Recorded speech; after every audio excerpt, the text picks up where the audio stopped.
Alright, my name is researcher Rowe Lucian, and today I'm going to be talking about SCP-1002. Item number, SCP-1002. Object Class, Euclid. Special Containment Procedures.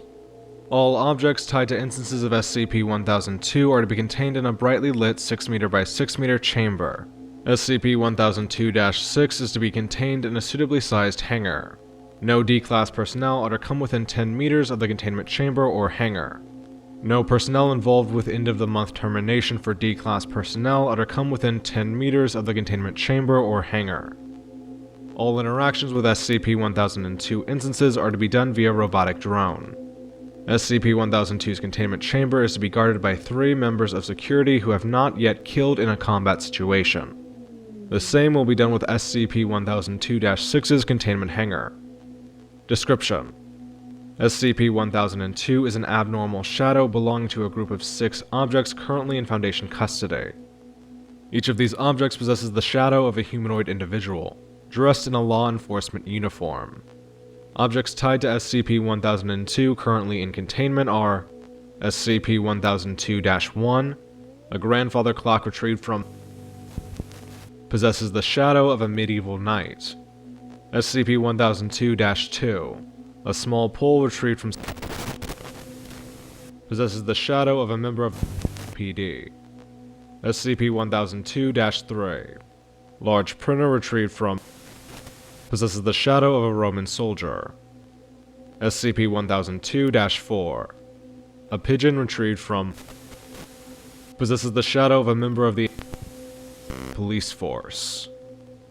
SCP-1002-5, a kitchen knife retrieved from possesses the shadow of a security guard at the casino.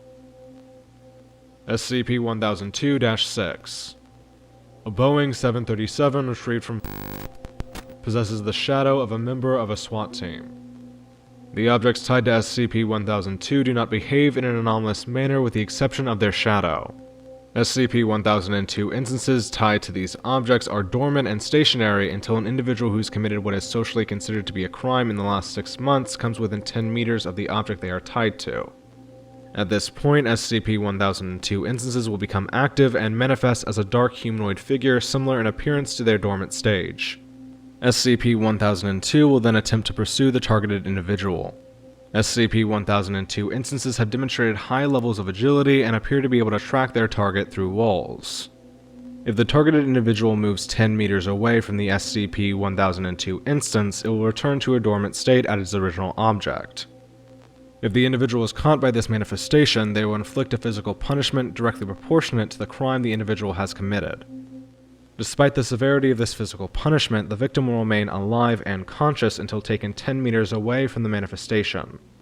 Through careful study, researchers have discovered punishments tied to the following crimes: minor crimes, such as littering, removal and severing of the fingers, shoplifting, non-fatal removal of fingers, tongue, and eyes, burglary, non-fatal removal of hands, ears, tongue, and eyes, assault, non-fatal heavy damage to the legs, removal of hands, ears, tongue, and eyes, murder, non-fatal removal of arms, legs, ears, tongue, and eyes, mass murder, non-fatal removal of arms, legs, ears, tongue, and eyes.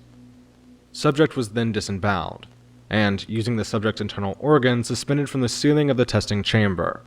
Movement was detected from the subject for 2 minutes before they were removed from the area by members of security. Alright, that's all I have to say about this subject.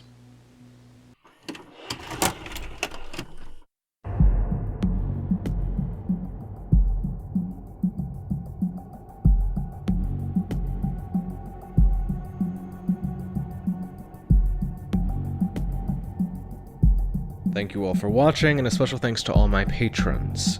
If you want to help support this channel, go ahead and visit my Patreon for early access to videos, skip recommendations, and other Patreon benefits.